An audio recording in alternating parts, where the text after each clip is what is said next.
तो निश्चित रूप से देश की जनता इनको देख रही है और इनको सबक सिखाएगी।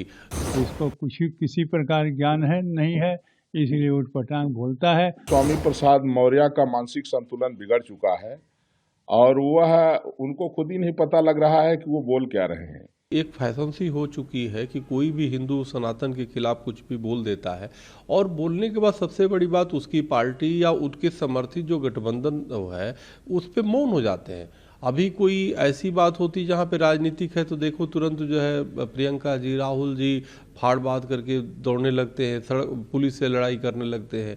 लेकिन हिंदू सनातन का अपमान होता रहता है और ये ऐसा लगता है कान में रुई डाल के बैठ जाते हैं।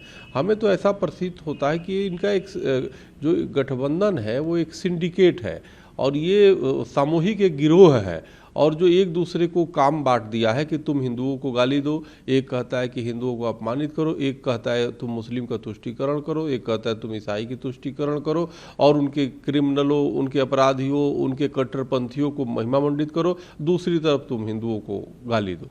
तो ये सिंडिकेट बन के काम करते हैं। एक चोरी करता है, दूसरा उसकी पैरवी करता है, उसी में एक वकील बन जाता है, लड़ने के लिए टीवी पे आ जाते हैं बचाव करने के लिए। तो ये इनका ये गिरोह है। ये गिरोह जो है हिंदुओं के खिलाफ है, सनातन के खिलाफ है, जो निश्चित रूप से देश की जनता इनको देख रही है और इनको सबक सिखाएगी। ये बिल्कुल गलत बात है। इस तरह की जो चीज़ें कर रहे हैं हिंदू सनातन के खिलाफ, हम इसकी घोर निंदा करते हैं। स्वामी प्रसाद मौर्य का मानसिक संतुलन बिगड़ चुका है और वह उनको खुद ही नहीं पता लग रहा है कि वो बोल क्या रहे हैं। एक तो कहते हैं कि हिंदू एक धोखा है, दूसरे तरफ वो कह रहे हैं कि संघ प्रमुख मोहन भागवत कह चुके हैं कि हिंदू नाम का कोई धर्म नहीं है, जीने का तरीका है। तो जीने का तरीका जो होता है वो बहुत बेहतर होता है। भारतीय संस्कृति में जीने का जो तरीका होता है वो बहुत उच्च बातें हैं और धोखा कहना यह एक अपमानजनक शब्द हो गया है। तो उस व्यक्ति को यही नहीं पता लग रहा है कि संघ प्रमुख मोहन भागवत जब इसको सम्मानजनक तरीके से प्रस्तुत करते हैं कि ये जीने का एक तरीका है और दूसरी तरफ वह व्यक्ति हिंदू धर्म को बता रहा है कि हिंदू एक धोखा है, उसको यही नहीं पता लग रहा है कि इसमें कितना ज्यादा अंतर है। तो इस व्यक्ति का मानसिक संतुलन बिगड़ चुका है और पहले भी हुआ है कि राम राज के पहले बहुत राक्षसों का वध करना पड़ा था। अगर इस तरह की स्थिति इन लोगों की बनी रहेगी तो कहीं ऐसा न हो कि 22 जनवरी 2024 को रामलला दिव्य भव्य राम मंदिर में विराजमान होने जा रहे हैं। तो हम लोगों की ये मान्यता है कि 22 जनवरी से फिर रामराज की शुरुआत हो रही है, फिर से भारत विश्वगुरु के पद पर प्रतिष्ठित हो रहा है। तो इस तरह की जो मानसिकता रखने वाले हैं इनको ये नहीं पता चल रहा है कि स्वामी विवेकानंद जैसे मनीषी विद्वान जिनका पूरा विश्व सम्मान पहले भी करता था आज भी कर रहा है, वह जो है कहते थे गर्व से कहो हम हिंदू हैं। हिंदू का मतलब होता है सनातनी। हिंदू सनातन का पर्यायवाची शब्द है।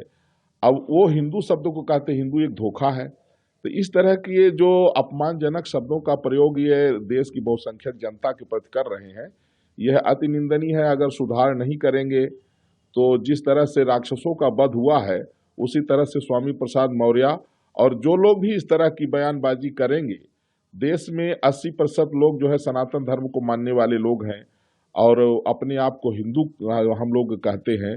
अगर वो हिंदू शब्द को जो है धोखा कहेंगे, हिंदू शब्द की व्याख्या जो है अपमानजनक करेंगे, तो स्वाभाविक है कि भाई देखिए क्षमा की भी एक सीमा होती है। अगर सीमाएं जब सब समाप्त हो जाती हैं तो बाद में फिर जो है शांति के बाद फिर क्रांति भी आ जाती है। तो स्वामी प्रसाद मौर्य लिमिट क्रॉस कर रहे हैं और यह व्यक्ति को यह नहीं पता लग रहा है कि समाजवादी पार्टी के जो वर्तमान में मुखिया अखिलेश यादव हैं, उन्होंने कई बार इसको रोक चुका है। कई बार वो कह चुके हैं कि किसी का अपमान करना, इस तरह के बयानबाजी करना ठीक नहीं है। इसलिए स्वामी प्रसाद मौर्य कहीं के रहे नहीं। कहते हैं ना, ये न घर के रहे न घाट के रहे। और अब इनकी स्थिति जो है बहुत जो है तो अब बुरी होने वाली है और समाज से भी गिर चुके हैं। जनता तो खैर इनको जो है तो इंतजारी कर रही है कुचलने का और जिस पार्टी में है वो पार्टी भी इनसे अब नफरत कर रही है। तो ये इसकी अब ऐसी दुर्दशा होने जा रही है कि इसको कहीं अब निकलने का, बैठने का जगह नहीं मिलेगा और ऐसी कोई पार्टी नहीं बची है जहां ये न गया हो और धोखा न दिया हो। अच्छा होगा कि यह अभी भी अपने आप को जो है सुधार ले और देश से क्षमा मांगे। देखिए, जो सनातन धर्म है वो हिंदू धर्म है और सनातन धर्म सभी जानते हैं। कृत्य च प्रतिकर्तव्यम, ये धर्म सनातन है, जो हमारे प्रति कार्य करता है, उपकार करता है, उसके प्रति हम भी करें, यही सनातन धर्म है। और सनातन धर्म है यही हिंदू के लिए है। हिंदू धर्म है यह कहना गलत है।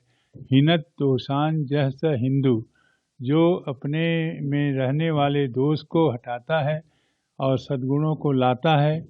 अहिंसा परमो धर्मों का पोषक है।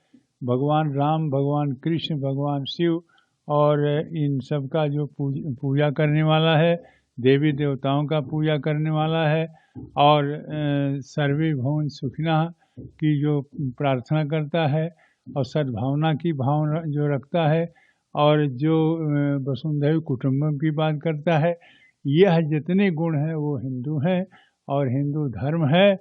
और यह कभी नहीं, न प्रधानमंत्री जी ने कहा, न RSS ने के प्रमुख ने कहा और न ही हमारे योगी आदित्यनाथ ने ये कहा।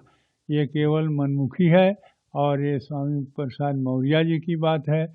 और अभी जब ये अखिलेश जी ने ब्राह्मणों का सम्मेलन किया तब उनको हिदायत दिया है, इनको क्या बोलता है, स्वामी प्रसाद मौर्य को, कि किसी धर्म का, किसी जाति का, किसी का भी अपमानजनक बात न कहें। और फिर भी ये नहीं मानता है और नहीं मानने के बाद जब उनकी भी बात नहीं मानता है, इसका मतलब है कि वह विरोधी है समाजवादी का और समाजवादी में घुस करके और यह उनको नाश करने वाला, उनको पराजित करने वाला ये भाषा बोलता है, जिससे कि हिंदू नाराज हों, यानी ब्राह्मण नाराज हों और सभी लोग नाराज हो जाएं। इसलिए सबको नाराज करने के लिए बोलता है। जबकि स्वयं अखिलेश जी ने कहा कि नहीं, किसी भी जात, किसी भी धर्म और किसी भी बात का मौर्य जी आप इस प्रकार की भाषा नहीं बोलेंगे। उसके बाद भी बोल रहा है ऐसे मूर्ख को, जैसा कि राम भद्राचार्य का है, मूर्ख है, ज्ञानी है, इसको किसी प्रकार ज्ञान है नहीं है, इसलिए उटपटांग बोलता है। ऐसे उटपटांग बोलने वाले की कोई महत्व नहीं है और जो बोलता है सब झूठा बोलता है।